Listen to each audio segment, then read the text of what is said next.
Good morning शिक्षक साथियों। मैं राहुल सर आप सभी का स्वागत करता हूं जीके स्टडीज पर। चलिए आज हम लोग बात करने वाले हैं विशिष्ट शिक्षकों का जो वेतन निर्धारण हुआ है और अक्टूबर माह में जो वेतन मिलना चाहिए वो ना मिल करके पुराना वेतन ही बहुत जगह मिला है। बहुत जगह पुराना वेतन ही मिला है और बहुत जगह नए वेतन पे 50% डीए और 4% एचआरए के साथ ही वेतन दिखा है। बहुत जगह नए फीडमेट मैट्रिक्स के अनुसार वेतन जारी किया गया दिया गया है और बहुत जगह नहीं दिया गया है। तो इसको लेकर के शिक्षकों को चिंतित नहीं होना है। इस वीडियो में मैं बात करने वाला हूं सक्षमता परीक्षा 1 और 2 पास उन तमाम शिक्षकों का जिनका वेतन निर्धारण हो चुका है।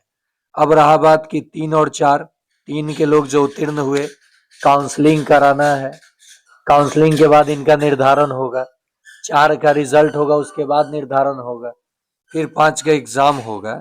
तो ऐसे में क्या सक्षमता 3, 4, 5 के शिक्षकों को नुकसान होगा? तो ऐसा नहीं है, नुकसान आपको नहीं होगा। कैसे, ये मैं समझाने वाला हूं। वीडियो में अंत तक बने रहेंगे, सब कुछ स्पष्ट हो जाएगा सरल भाषा में। फीडमेट मैट्रिक्स के अनुसार आपका पे क्या होना चाहिए, बेसिक पे यानी मूल वेतन, और उसके अकॉर्डिंग आपका वेतन कितना बनना चाहिए। और एरियर तो सिर्फ सक्षमता 1 और 2 पास शिक्षकों को मिलेगा। जो लोग अभी योगदान ही नहीं किए हैं उनको किस बात की एरियर, तो ये आप भी समझ सकते हैं। तो 2003 से 2022 में बहाल तमाम शिक्षकों के लिए ये बड़ी खबर जो आपको आसानी से समझ में आ जाएगा। सबसे पहले हम लोग बात करेंगे इस फीडमेट मैट्रिक्स टेबल को समझेंगे। देखिए, जब आपने नियोजन से विशिष्ट शिक्षक के रूप में योगदान दिया तो आपका मूल वेतन 25,000 रुपया माना गया। इसके अकॉर्डिंग आपको वेतन दिया गया, ठीक है। लेकिन आपने योगदान तो किया विशिष्ट शिक्षक के रूप में। अंतिम दिसंबर में 2024 में जो आपको वेतन मिला था, सक्षमता 1 की स्पेशली बोल रहा हूं मैं, वो पे मैट्रिक्स इसमें कौन सा आपको मूल वेतन दिसंबर के अंतिम माह में मिला था, उसके अकॉर्डिंग आपका फीडमेट मैट्रिक्स अगला क्रम में जाएगा। अगला क्रम में मतलब ये 1 to 5 के लिए है, ये 6 to 8 के लिए है, ये 6 to 8 बढ़िए के लिए, 9 10 यानी प्रमोशन वालों के लिए ये, फिर 9 11 12 के लिए। आप ऐसे समझ सकते हैं। सपोज डैट कि मान लीजिए कि आपका उस समय मूल वेतन, एक बात कह रहा हूं, 27,320 अंतिम दिसंबर में मिला था, 27,320। तो अगला फीडमेट मैट्रिक्स आप पे लागू होता है 28,140। तो जब आप विशिष्ट शिक्षक के रूप में योगदान दिए तो आपका फीडमेट मैट्रिक्स के अनुसार मूल वेतन बन रहा था 28,140। लेकिन आपको मिला कितना? तो आपको मिला मूल वेतन 25,000 मानकर, जो सबसे निचला मूल वेतन है, और इसके अकॉर्डिंग आपको वेतन दिया गया। लेकिन नियमावली में कहा गया था कि योगदान की तिथि से वेतन यानी आपका जो पे फिक्सेशन वेतन निर्धारण है उसके अकॉर्डिंग आपका वेतन बनेगा। तो आपको आपका जो राशि मिला उस राशि को अपने इस मूल वेतन के अकॉर्डिंग, मान लीजिए 1 जनवरी से जून तक का जो डीए चला था वो 55% पे चला था और एचआरए जो चला था वो 5% पे चला था, ठीक है। लेकिन आपको मिला 50% और 4% मानकर।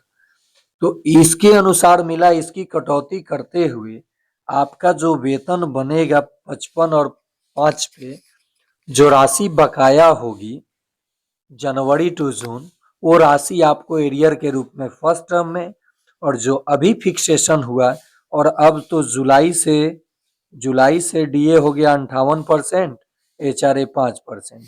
तो जुलाई के बाद जो जुलाई से आपको वेतन मिला उसको माइनस किया जाएगा 58% और 5% के हिसाब से, जो आपका मूल वेतन बन रहा है उसको निकाल कर, और जो पैसा मिला घटा दीजिएगा। तो 1 महीने का आपका एरियर बनेगा। अब जितने महीने का बकाया राशि है वो एरियर के रूप में आपको 2 टर्म में मिलने जा रहा है। मैं स्पेशली बात कर रहा हूँ सक्षमता 1 पास शिक्षकों की। अब रहा बात कि सक्षमता 2 पास शिक्षक, तो वो तो जनवरी में योगदान किए नहीं। जब योगदान किए हैं उस डेट से उनका जो बकाया राशि होगा एरियर बनेगा। तो ये हो गई एरियर की बात। अब कुछ शिक्षकों का कहना था कि राहुल सर हमें ये बताइए कि क्या सक्षमता 3, 4, 5 के शिक्षकों को हानि हो गई, क्या इन लोगों को घाटा हो गया? तो भाई कैसे घाटा हो गया? उनका तो जो अपना मूल वेतन था वो मिल ही रहा है। मतलब उनका अगर 44,000 जिस सन में बहाल है उसके अकॉर्डिंग जो उनका वेतन था वो मिल रहा है, तो फिर घाटा किस बात की? हाँ, एनपीएस नहीं कट रहा है, कैश तो उनको मिल ही रहा है। अब जब वो काउंसलिंग कराएंगे, योगदान करेंगे और जो उनका अंतिम वेतन होगा, मूल वेतन, उसका अगला जो मूल वेतन बनेगा उसका लाभ उनको देखने को मिलेगा, एनपीएस का लाभ देखने को मिलेगा। और जब वो सेवानिवृत्त होंगे मतलब रिटायर होंगे तब वो जमा राशि आपको मिलेगा, ना कि सक्षमता 3, 4, 5 को एरियर मिलेगा। उनको तो उनकी राशि मिल रही है, तो एरियर किस बात की? स्पष्ट हो गया होगा आप लोगों को।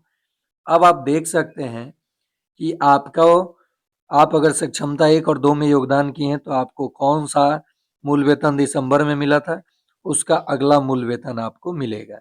एक और एग्जांपल के लिए मैं बता दूं, अभी मान लीजिए 2003 से 2005 या टेट वाले शिक्षकों का अगर दिसंबर में 27,320 मिला था, तो उनको मिलना चाहिए अगला जो लेवल है 28,140 मूल वेतन। और इसके अकॉर्डिंग डीए अब मिलना चाहिए नए में 58% और एचआरए 4% और मेडिकल 1,000। इस जोड़ करके निकाल करके मैं बताऊंगा अगले वीडियो में। अगर आप लोगों का कमेंट आता है, जो भी प्रश्न, जो भी डाउट है वेतन को लेकर के या शिक्षा विभाग के किसी पत्र को लेकर के, तो आप कमेंट बेहिचक कीजिए। और क्या आपको दिक्कतें हैं ये भी मैं बिल्कुल सरल भाषा में आपको समझाने की कोशिश करूंगा। साथ ही साथ यदि आप सक्षमता परीक्षा 5 देना चाहते हैं, 100% रिजल्ट पाना चाहते हैं, तो मेरे दूसरे channel study with Rahul 247 study with Rahul 247 पे को सब्सक्राइब कर लीजिए। उस पर प्रतिदिन 7 PM में लाइव क्लास के माध्यम से मैं आपको तैयारी कराता हूं और प्रश्न वहीं जो आपके एग्जाम में छपे उसी टाइप का प्रश्न मैं करा दूंगा। साथ ही साथ BPSC AEDO, Bihar BPSC TRE 4, Bihar SSC, railway, Bihar police जैसे परीक्षाओं के लिए बेस्ट कंटेंट में उपलब्ध आपको इस चैनल के माध्यम से कराता हूं। और शिक्षा विभाग से जुड़ी कोई भी जानकारी जीके स्टडीज पर मैं आपको देता हूं। उम्मीद है आप सभी समझे होंगे, देखे होंगे।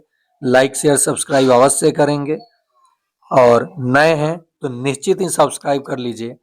इस चैनल पे जुड़ने के बाद आपको लाभ छोड़ के घाटा होने नहीं जा रहा है। धन्यवाद।